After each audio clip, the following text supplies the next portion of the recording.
I was looking through the stack of research we have for today, and it triggered a very specific, almost visceral memory for me. Oh, yeah. Yeah. It's that feeling of sitting on the edge of the bed on a random Tuesday morning. You're just staring at your shoes and knowing in your bones, you cannot live the same day you lived yesterday. Right. The something has to give moment. Exactly. You need to change. But then you stand up, you put on your shoes, you grab your keys, and you go do the exact same thing anyway. The universal human paradox. We are absolutely desperate for evolution, but we're biologically wired for stasis. It is probably the most frustrating conflict in the human condition. It is maddening. Yeah. And that is exactly what we are unpacking on the deep dive today. We're looking at mastering the language of change. And I want to be clear right off the bat, when we say language, we aren't just talking about, syntax or grammar or vocabulary lists, even though our source material is technically a linguistic dialogue. No, not at all. We are talking about the internal monologue, the coding language of behavior, the scripts we run in our heads that either keep us stuck or, help us move forward. We're working with a really unique source today. It's a series of transcripts from the Advanced Learner Studio, featuring a dialogue between two hosts, Emma and John. Right. Now, if you just glance at this, you might think, okay, this is an English lesson for C2 learners. Why are we analyzing this? Which, to be fair, on the surface it is. It's designed to teach idioms and phrasing. Yeah, sure. But that is the Trojan horse.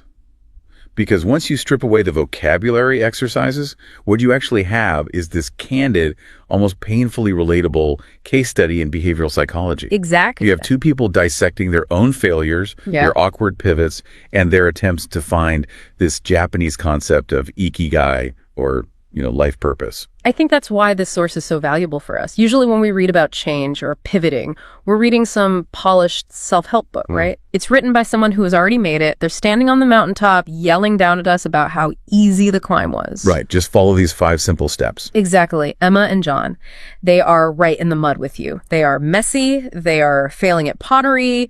They are fighting with their families about eating meat. It's raw.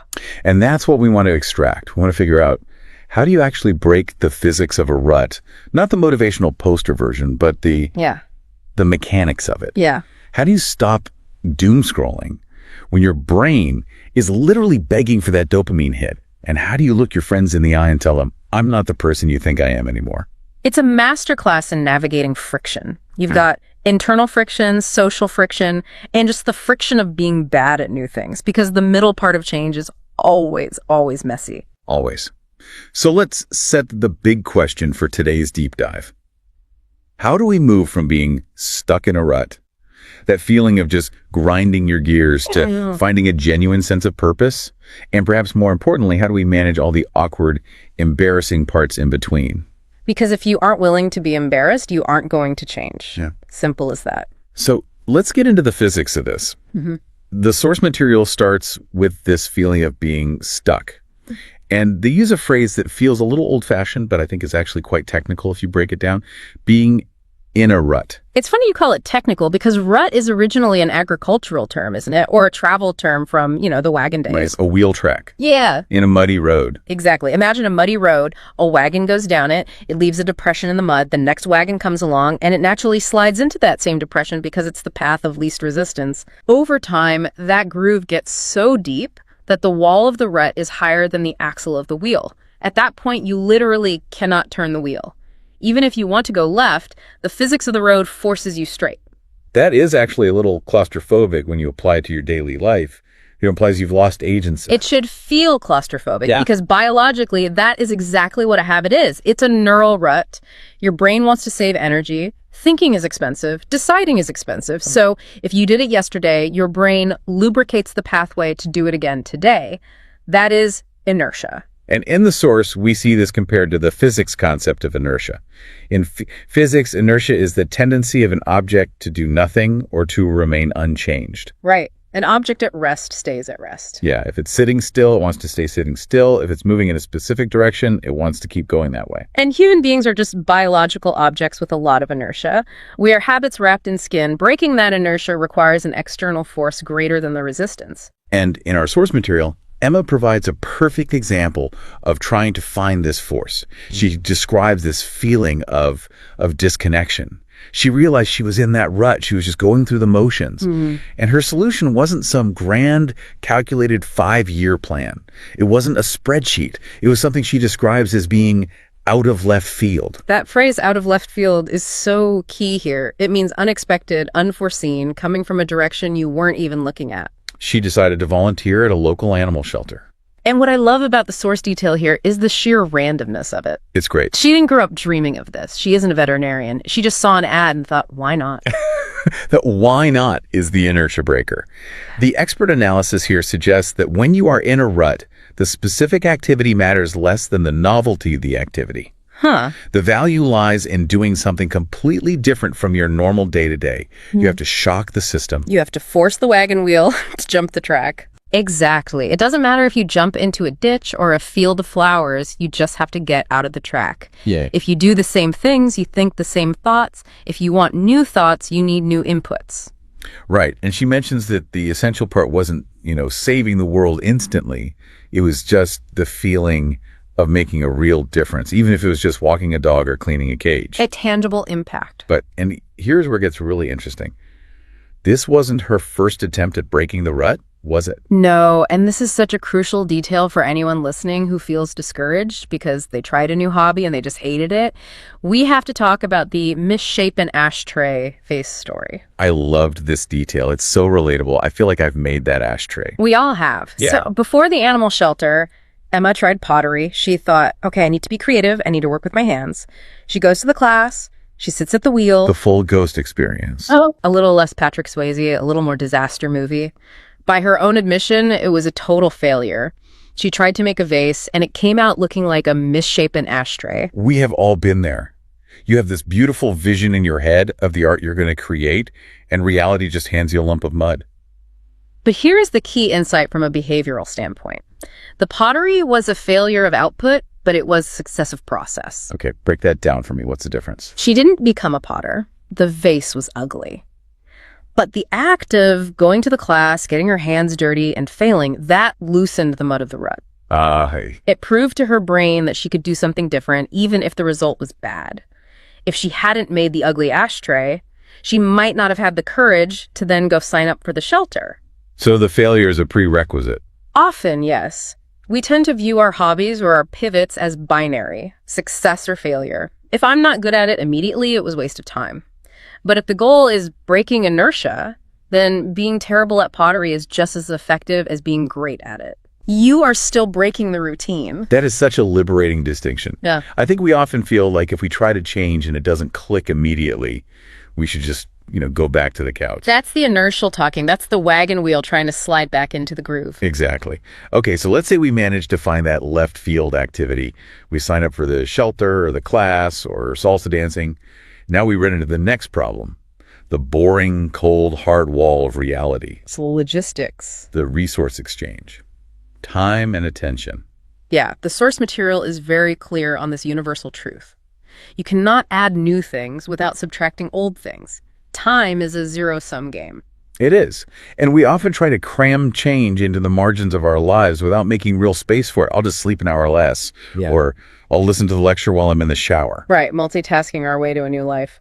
Which doesn't work. Emma explicitly states she had to make a sacrifice. She used to spend hours on social media. To make the shelter work, she had to cut losses on that time. She basically swapped scrolling for strolling. Walking the dogs, I mean. Nice one. But yes, she had to reallocate that resource of attention. And this brings us to a term John introduces in the dialogue, which is all too familiar to most of us. Doom scrolling. Ugh. The bane of modern existence. John describes it so viscerally, it's not just checking the news. It's a physical spate he gets into. For those who might have lived in a cave for the last 5 years, doom scrolling is the act of spending excessive screen time just absorbing negative news.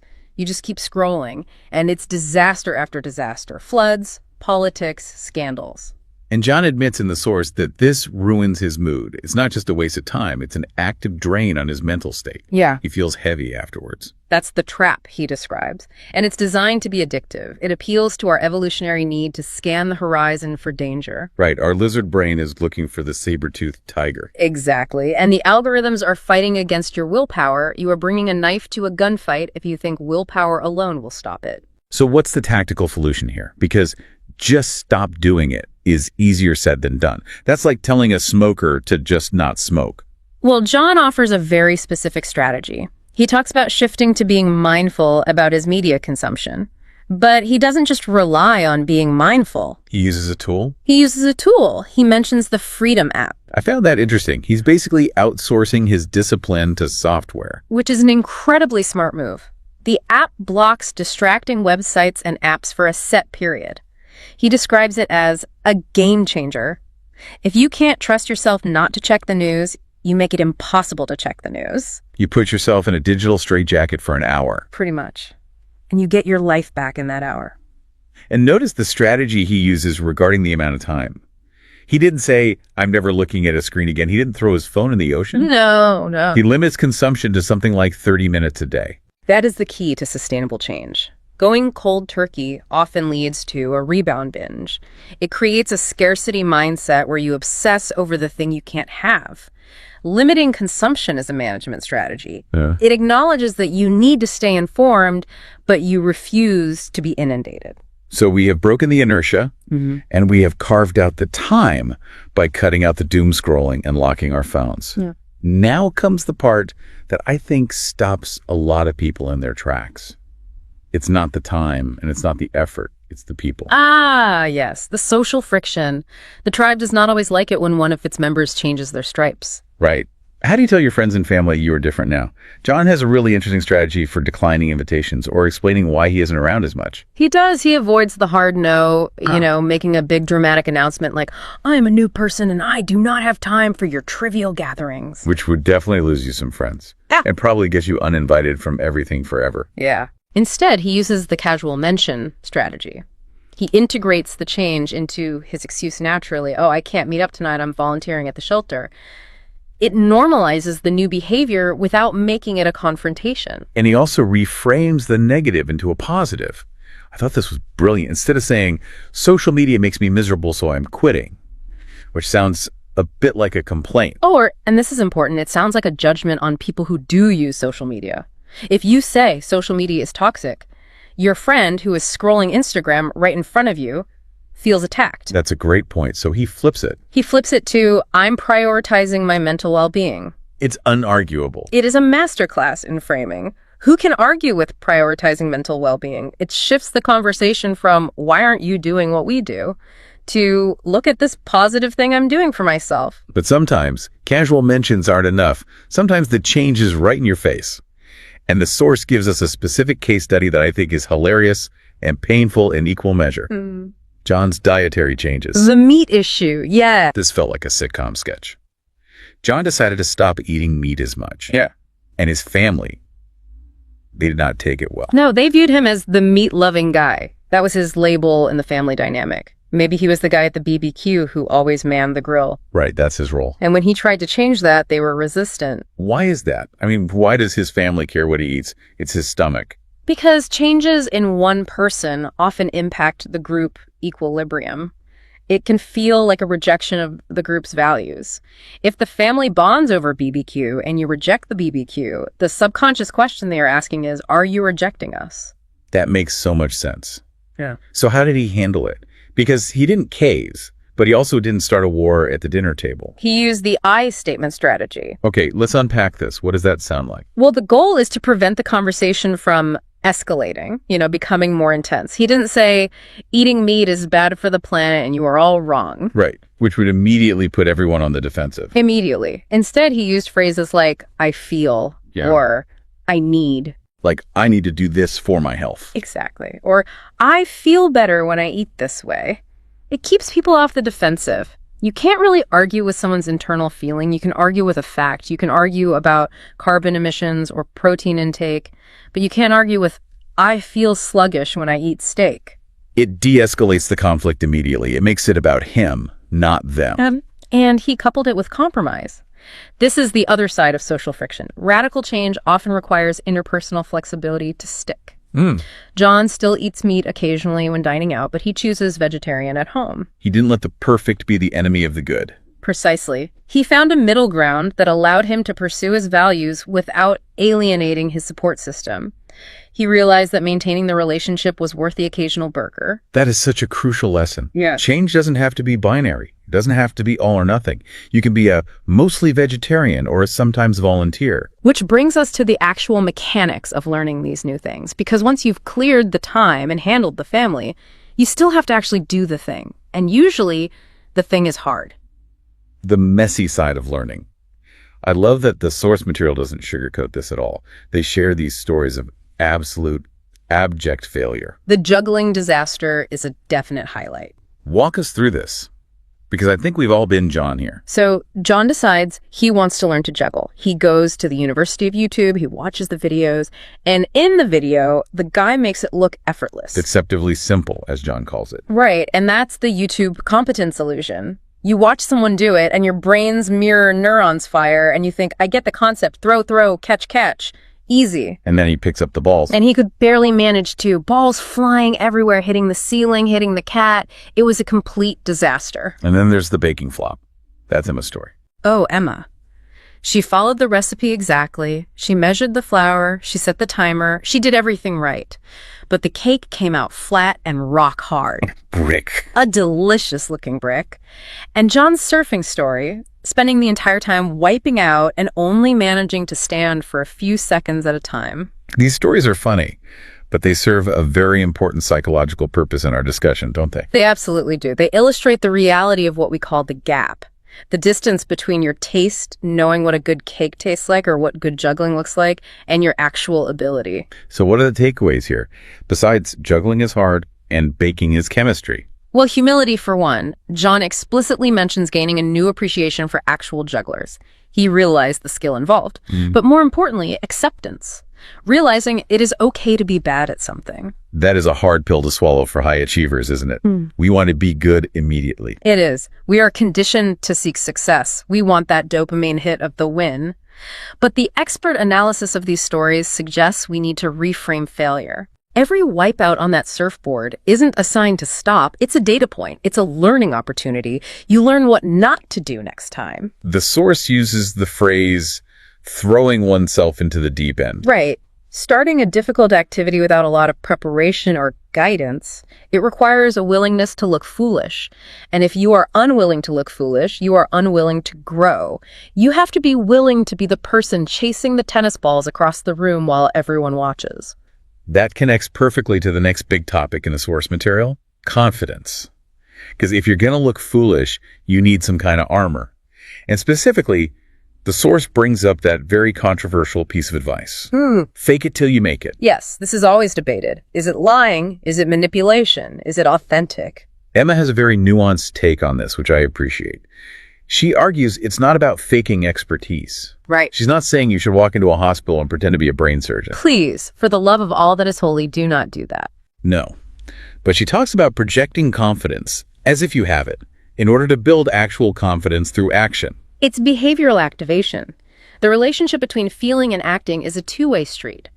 We think we need to feel confident to act confident, but actually, if you act confident, if you stand up straight, speak clearly, look people in the eye, your brain starts to release the chemicals associated with confidence. The feelings follow the actions. The expert analysis calls this a self-fulfilling prophecy. Exactly. By acting confident, you take risks. You raise your hand in the meeting. You speak up. You try to juggle the third ball. Those actions lead to feedback and improvement, which then builds actual confidence.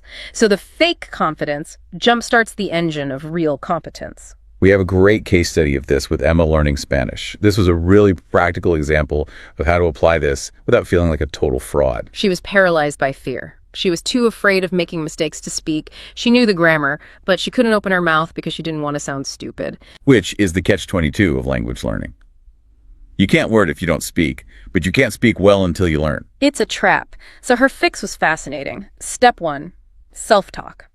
She started narrating her day in Spanish, just to herself. I am walking to the kitchen. I am making coffee. The cat is hungry. I love this because it creates a safe space. No one can judge you if you're talking to yourself. Exactly. It breaks the barrier of silence. It just gets the mouth moving. Step 2 was accountability. She found an online language partner. But notice the progression. She started in the safety of her own head before moving to a real person. She faked the conversation with herself first. And John had a similar experience with his job, right? This wasn't just about a hobby for him. No, this was high stakes. He mentions his current job was a huge step up. He felt completely overwhelmed. Classic imposter syndrome. He looked around and thought, everyone here is smarter than me. They're going to find me out any minute now. So he used the fake it strategy. He did. He acted like he knew what he was doing. But look at the specific behaviors he mentions. He asked questions, he researched, and he volunteered for projects outside his comfort zone. So he wasn't pretending to have answers he didn't have. No, he was acting like a person who was capable of finding the answers. He didn't hide. He leaned in. He acted like someone who belonged there until he actually did belong there. It really emphasizes that confidence is a verb, not a noun. It's something you do, not something you just have. That's a beautiful way to put it. Now, speaking of verbs and doing things, we have to talk about when to stop doing things. Because sometimes mastering the language of change doesn't mean starting a new habit. Sometimes it means saying, I quit. The pivot. This is where we get into the heavy hitters, sunk costs and the art of cutting losses. Emma shares a story about running. She decided she was going to be a runner. She bought the shoes. She downloaded the app. She hit the pavement. She tried it for 3 months, and she hated every single second of it. It made her miserable, and so she stopped. Now, some might call that quitting. Some might say she gave up. But the expert distinction here is crucial. There's a difference between pushing through discomfort, which is necessary for growth, and persisting in misery. How do you tell the difference? Because running is uncomfortable. Your lungs burn. Your legs hurt. How do you know if it's good pain or bad pain? That's a great question. Discomfort usually comes with a sense of progress or challenge. You finish the run and you feel proud, even if you're tired. An accomplishment. Exactly. Misery is stagnant. It drains you without giving anything back. You finish the run and you just feel angry and depleted. Emma recognized that running was misery for her, so she cut her losses. And this leads us to the sunk cost trap.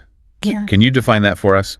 A sunk cost is a cost that has already been incurred and cannot be recovered. Money, time, effort. The trap is when we continue doing something just because we have already invested in it. I can't quit this job. I've been here 5 years. Well, those 5 years are gone regardless of what you do next. The source gives us the story of Sarah, who is a friend of theirs. Right. Sarah is the cautionary tale and also the hero of her own story. She climbed the corporate ladder. She invested years. She played the game, but she burned out completely. She realized she was climbing a ladder that was leaning against the wrong wall. So she quit. She quit to start her own business. And the insight there was that she realized her old definition of success just wasn't working for her anymore. Precisely. The change was as much about letting go of the old identity, Sarah the executive, as it was about starting the new one. She had to accept the loss of those corporate years to gain her future. She had to be okay with people asking, why did you throw that great career away? And John is facing a similar massive pivot in the source material. This is arguably the emotional core of the dialogue, isn't it? It is. He's considering leaving finance. He has 10 years of experience. That is a massive sunk cost. That is a decade of his life. And he wants to go into photography. I mean, that is a huge leap. That's not just a lane change. That's getting off the highway and driving into the forest. It is. The fear of failure is incredibly high. But he uses a reframing technique that's really powerful. He views his past failures and his current risks not as endpoints, but as stepping stones. How so? He realizes that the skills he learned in finance organization, client management, discipline will actually help him run a photography business. Nothing is truly wasted. It all becomes part of the journey. And this connects to a Japanese concept mentioned in the dialogue that I think grounds all of this.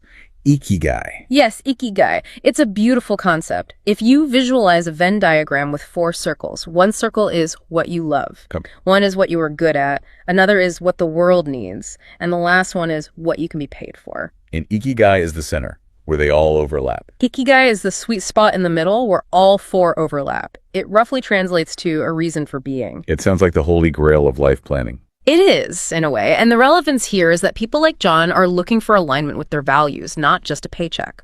The source mentions that studies show pursuing passion leads to fulfillment.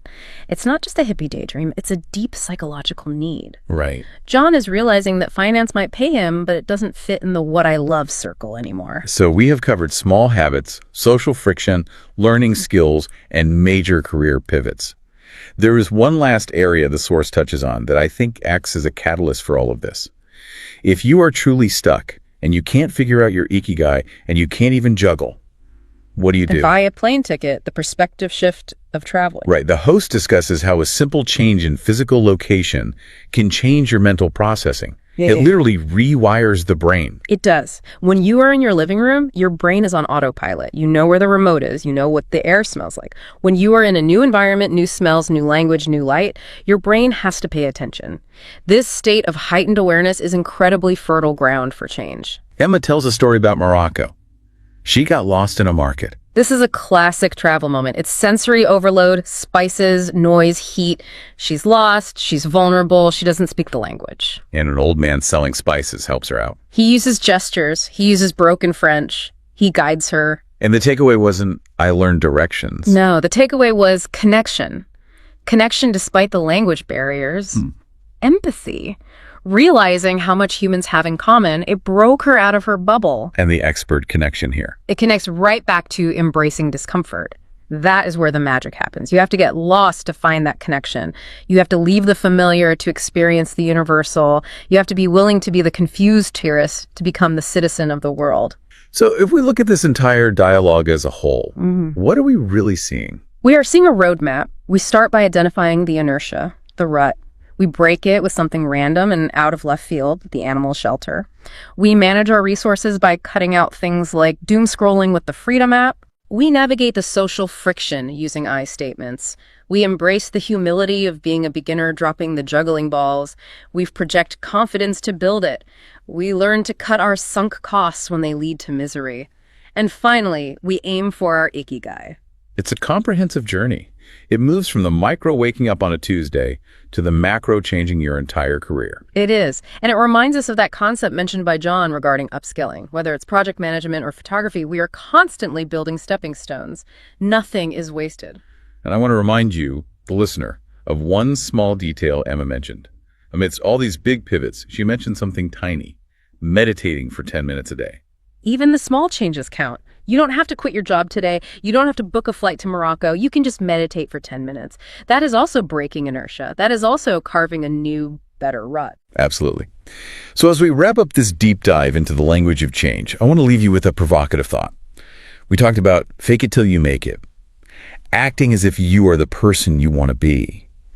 And we talked about how the goalposts have shifted, how your definition of success evolves. Here's the question. If you started acting as if you already had the life you wanted today, right now, which current habit would be the first one you'd have to drop? Not add. We always talk about adding habits. What is the one thing you would have to drop immediately to be that person?